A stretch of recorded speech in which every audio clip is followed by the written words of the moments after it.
kulankan ay si wada jira wada qaateen wasiirka wasaaradda qorsheynta maalgashiga horumarinta iyo dhaqaalaha jamhuuriyadda federaalka Soomaaliya mudane Jamaal Maxamed Xasan iyo wakiilka hay'adda cuntada adduunka FAO Soomaaliya labadan mas'uul ayaa waxay ka wada hadleen sidii ay hay'adda cunnada adduunku u soo bandhigi lahayd mashaariicda kala duwan ee ay ka qabatay guud ahaan dalka Soomaaliya.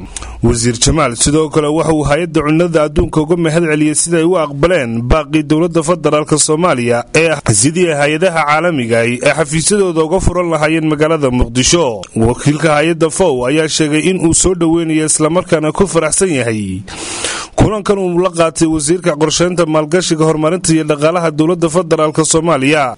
waxaanu wakiilku sheegay in ay wax ka qaban doonaan isla markaana kala shaqeynayaan sidii loo horumarin lahaa beeraha iyo kalluunka Soomaaliya. ugu dambeyntii Jamaal Maxamed Xasan wasiirka qorsheynta maalgashiga horumarinta iyo dhaqaalaha jamhuuriyadda federaalka Soomaaliya ayaa sheegay in ay soo dhaweynayaan hay'adaha caalamka kalena shaqeynayaan sidii ay dalka iyo dadka Soomaaliyeed wax ugu tari lahaayeen. waxaanu wasiirku hoosta ka xariiqay in dawladda uu hogaaminayo madaxweyne Farmaajo iyo ra'iisul wasaare Khayre ay diyaar u tahay in hay'adaha caalamku ka howlgalaan gudaha dalka Soomaaliya.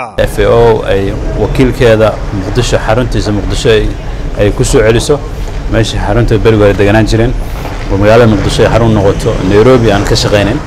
tan waxay calaamad u tahay baaqi dawladdu ku baaqday in dhammaan hay'adaha caalamka ee Soomaaliya la shaqeeya ay wadanka joogaan. hay'adda FAO ama hay'adda cuntada adduunka waxaan ku mahadnaqaynaa inay soo dhaweeyaan baaqa dawladda wakiilkoodana oo magaalada Xamar deganaan doono ka shaqeyn doono. waxaan rajaynayaa hay'adaha kalena ku daydaan arrintan waa arrin maanta taariikhi ah in 27 sano ka bacdi in hay'adda FAO oo wakiilkeedu Xamar soo degay oo ka soo guuray Nairobi. marka arrintan soo dhaweynaynaa waan mahadsan yahay. waxaan rajaynayaa hay'adaha waxay dhiman inay ku dayan doonaan iman doonaan haddii alla marka dhamaantiin mahadsantiin dadka soo qayb galay. waxaan fiirin doonaa sidoo kale qorshaha u degan hay'adana ku shaqeyn doonto dhowrka sano ee soo socda.